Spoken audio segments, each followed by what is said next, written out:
In the early 1990s, dawn broke over a silent job site. Steel waited. Men waited. And one engineer stood with a sketch in his pocket. He believed a crane could move like a traveler, not a giant rooted to one place.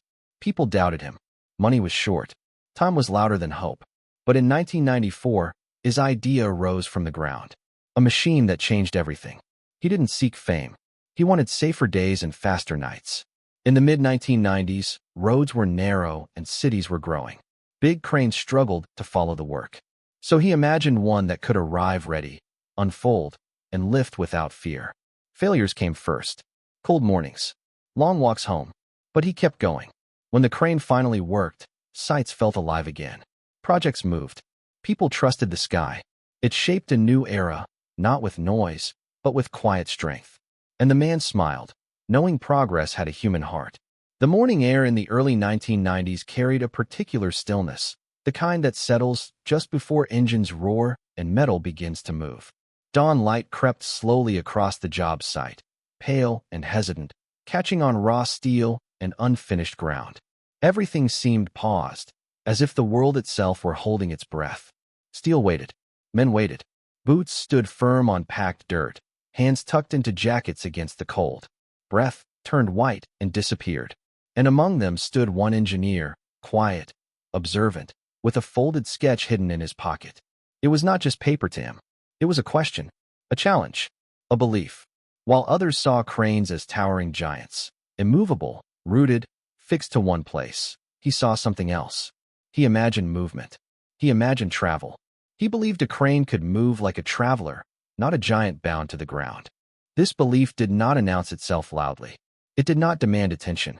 It lived quietly inside him, forming during long moments of observation, during pauses between tasks, during early mornings like this one.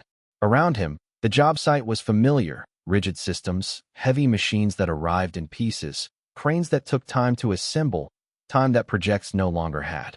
Everything followed the old rules. Everything moved slowly. People doubted him, not out of cruelty, but habit. Construction had always been this way. Cranes were massive, fixed, dependent on space and preparation. To suggest otherwise sounded naive. Some shook their heads. Others smiled politely and moved on. Doubt lingered in the air as thickly as the cold. Money was short. That reality pressed down harder than any steel beam. Budgets tightened. Margins shrank. There was little room for experiments or ideas that had not already proven themselves. Time, too, felt louder than hope. Deadlines spoke with urgency. Schedules ruled every decision. There was no patience for dreams that slowed progress. Yet the engineer remained. The sketch stayed in his pocket, edges softening with time. It represented more than a machine. It represented a different rhythm of work. A safer rhythm. A faster one. A way to reduce waiting, reduce risk, reduce the strain on the people who showed up every morning before the sun. The early 1990s were not gentle years. The work was demanding. Job sites were unforgiving places where mistakes carried weight and consequences. Steel was heavy. Gravity was patient. And cranes, as they existed then, were both essential and limiting. They dominated the skyline but struggled on the ground. They required space, time, and certainty in an era that offered none of those things. The engineer watched cities grow. Roads stayed narrow, framed by old layouts that never anticipated the pace of modern construction. Big cranes struggled to follow the work. They arrived late, assembled slowly, and often stood in the way as much as they helped. Every delay echoed through a project. Every complication increased risk. He imagined something different. A crane that could arrive ready. A crane that could unfold itself and begin lifting without fear. Not fear of failure. Not fear of collapse. Not fear of the unknown. Fear had no place in the air above a job site. He believed trust was essential. Trust in the machine, trust in the process, trust in the sky itself. But belief alone did not build steel. Failures came first. Always. Cold mornings arrived one after another, each one heavier than the last. The engineer stood alone at times, watching ideas fall short of reality. Mechanisms resisted. Weight shifted in ways that refused to cooperate. The sketch in his pocket became more worn, its lines traced and retraced in his mind.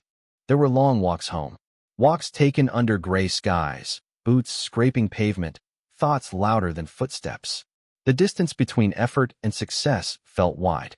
Doubt crept in during those walks, not as a voice, but as a weight.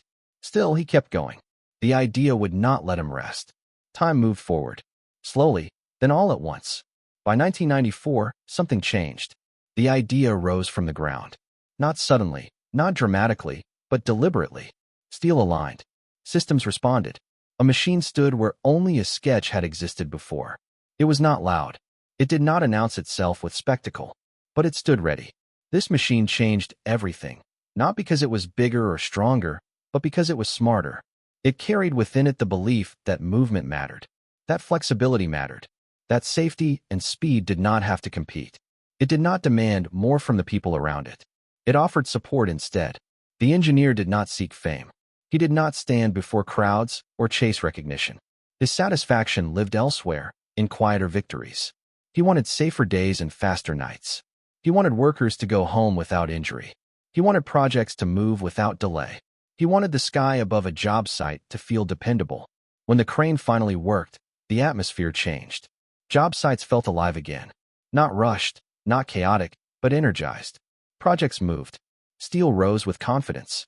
The machine arrived, unfolded, and lifted as if it had always belonged there. People watched it work and felt something unfamiliar.